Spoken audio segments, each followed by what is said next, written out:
Thank you so much po, Ma'am Donata L. Bolos, for that very heartwarming introduction. My respect to our very hardworking and gorgeous public school district supervisor, Dr. Emeline Casapanan Samonte. To our committed and beautiful school head of San Agustin Elementary School, Ma'am Primrose G. Lelay. To the very supportive Barangay Chairwoman, Honorable Marianne S. Songlao. To the very active GPTA President, together with her officers, Ma'am Rosita L. Simeon. To the tiring faculty members, committed non-teaching staff, proud parents, guests, and of course, dearest graduates of 2023-2024. Isang mapagpalang umaga po sa inyong lahat. Noong manyayahan po ako magsalita para sa pagtatapos na ito, ang una ko pong naisip ay, bakit kaya akong kanilang napili? Ngunit sa dami po ng tanong na nasa aking isipan, ay nais ko pong ipabatid sa inyong lahat na ako po ay lubos na nagagalak sa pagkakataong ito. Isang pribilehiyo pong may tuturing ang magsalita po sa inyong harapan kahit ito ay sa pamamagitan lamang po ng simpleng video message. Pasensya na po, dearest graduates, at hindi ko kayo masasamahan upang personal na kayo batiin sa inyong pagtatapos sa araw na ito. Sapagkat ako po ay kasalukuyang nasa ibang bansa at nagtatrabaho. Ang pagtatapos ay isang parangal na ibinibigay sa mga mag-aaral na malumalhating nakatapos at nakatanggap ng diploma. Ito ang pagpapatunay ng kanilang napagtagumpayan sa loob ng mga taon ng pagsisikap. Dahil dito, nais ko kayong batiin dahil nalampasan na ninyo ang unang hakbang ng inyong pag-aaral at ito ay ang antas ng elementarya. Congratulations, mga students! Dahil dito, gusto kong tapikin ninyo ang inyong mga sarili at sabing, I am very, very proud of myself. Okay lang ba yun, students?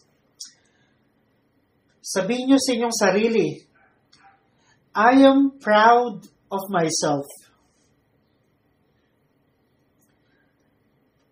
At syempre, hindi rin ito magiging posible kung wala ang nagsisilbi nating pangalawang magulang.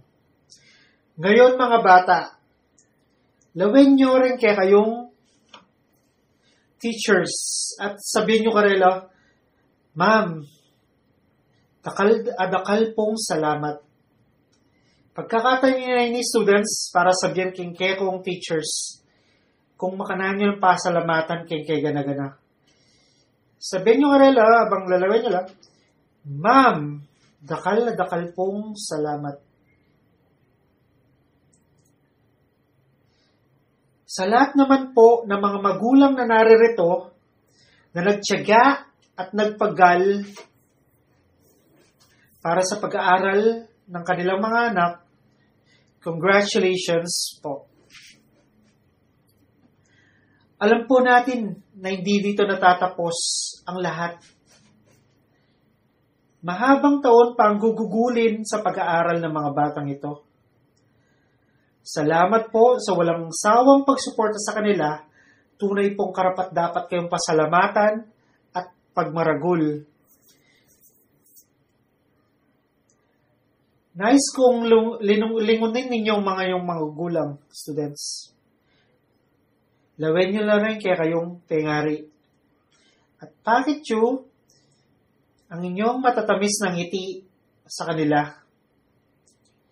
At po pagkatapos ng kakatang programa, kaulan nyo lang. Kaulan nyo lang maigpit rin pengariyo at pasalamatan nyo lang. Kaya ganang sakripisyo na. No? may kapag-graduate na kayong elementary. Alam nyo ba mga bata, na sa oras na ito, aluwamoy kayo excited, kundi mas excited po.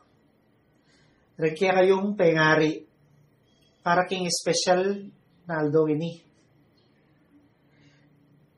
Kagaya ng ating graduation team para sa taong ito, Kabataang Pilipino para sa matatag na kinabukasan ng bagong Pilipinas. Sa kabila man ng ating naranasang pandemya, noong mga nakaraang taon, ay nanatili pa rin kayong matatag students na ating kabataang Pilipino. Kahit naka-modular distance learning lang kayo noon, at pagkatapos nga ng 6 na taon, ay nagbunga na rin ang inyong pagsisikap at pagpupursige. Tandaan niyo students, na kayo ay inubong ng edukasyon upang maging handa sa anumang hamon at upang maging isang matatag na kabataang Pilipino. Hindi kayo isang mag-aaral lamang para sa baon, bakal, kundi isang mag-aaral para sa pamilya at sa magandang kinabukasan. Sa pagkakataong ito,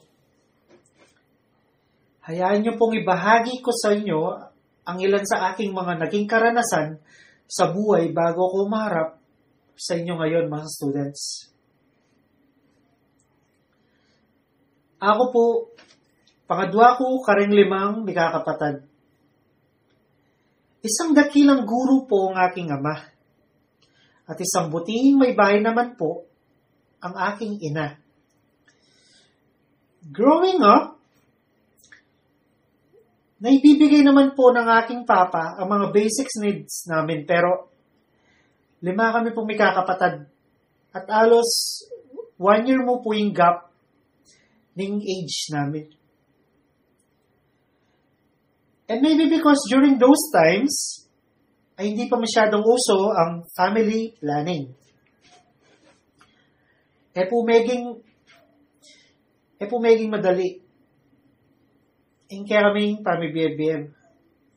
But in spite of these struggles, ilan po tinok ng rempengari ko magsumikap to make both ends meet para i-provide na po kaya kaming pangangailangan. Yan po nga akong mag-aaral palang dito sa San Agustin Elementary School.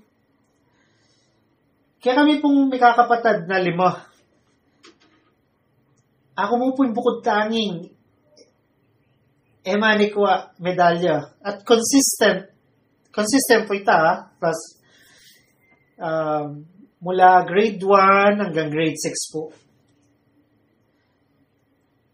Kaya yan ding tuwing araw ng recognition, ako mo po yung alang sobri na may lamang pera galing sa mga napiling sponsors ng mga awardees.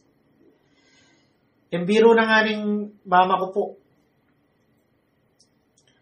Hayaan mo, manghiram na lang ako sa ng medalya sa mga kapatid ko, ma. Bibiruan kayo po lagi mga kumanto.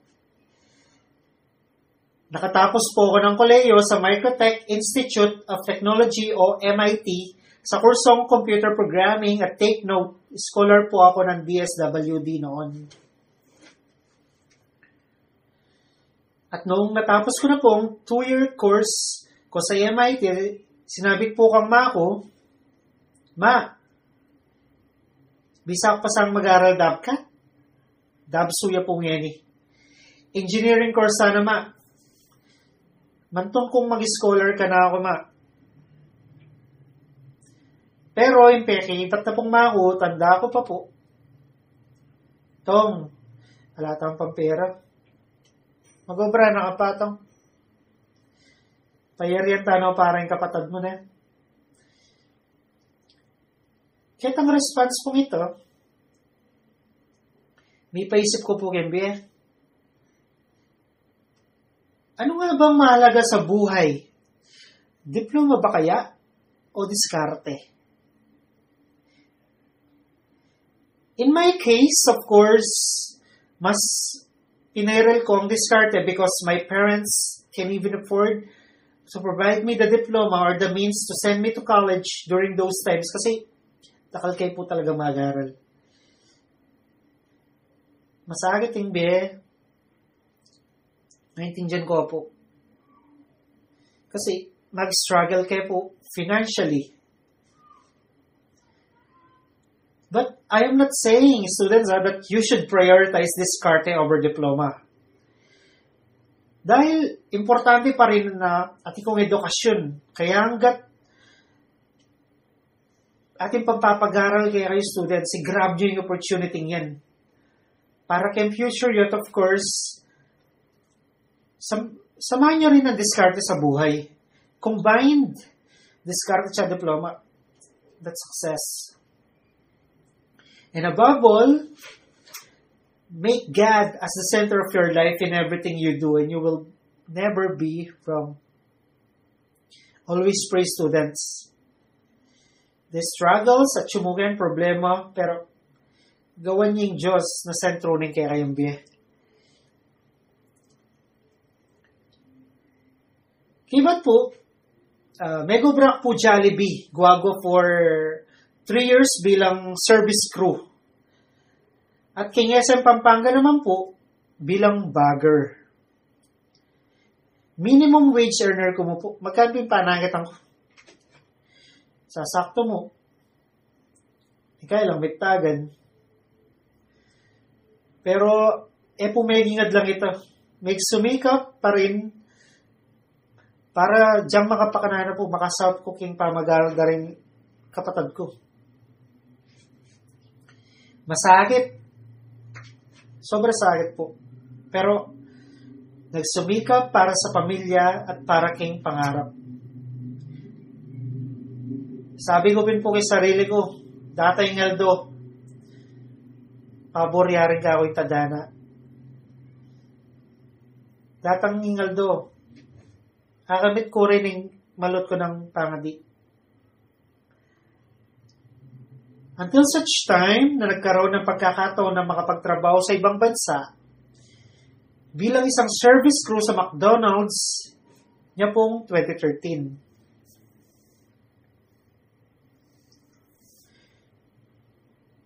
Kinrab ko na po yung opportunity data dahil libriya naman daw po. At bakit mani mong kailangan pagmunta po rin? Awa na po ng babo. 11 years na pong atsuke ni Canada. Kasama ang aking binuong pamilya at unti-unti ko na rin nadadala rito ang aking mga kapatid. At yun po kayo ni rin alawang kapatid. At soon, ipengari ko po. Imama ko. Sayang mo po. At alana po ikakong father. Para ma-witness ang mga pangarap niya sa aming pamilya na unti-unti na pong metupad. This time, I can proudly say na sa wakas, ita pong pangadi ko dati, pumabor na rin ang tadhana sa akin. Ngunit hindi pa rin dito natatapos ang lahat.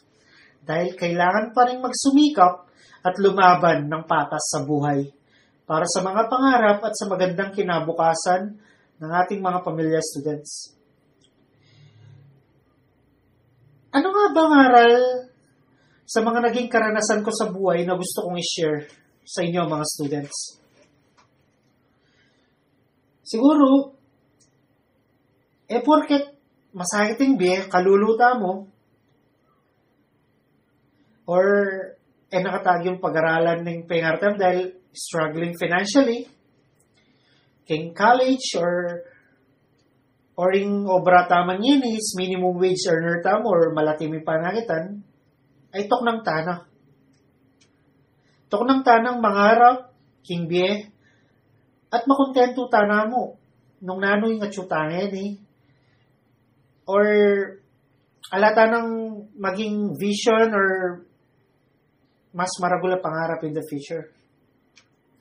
Bagkus, patuloy kayong magsumika Gawing inspirasyon ang mga struggle sa buhay. Lakipan tayo kung tamang diskarte, ingbe, at patuloy na magtiwala sa Panginoon. Number 1 niya po yan. Dahil darating ang araw na papabor din sa atin ang tadhana. Sometimes, rejection can feel like the end of the road. But it's often just a redirection towards something even better suited for us. Trusting in a higher power or a greater plan can bring comfort during times of disappointment or uncertainty. It's like believing that every closed door leads to an open window, bringing new opportunities and experiences in our way. Sa ating mga kabataan, lagi kong sinasabi na ikayuwing pag-asa ng kayakatang bayan. Ang inyong mga pangarap at ambisyon ay siyang nagbibigay liwanag sa ating kinabukasan.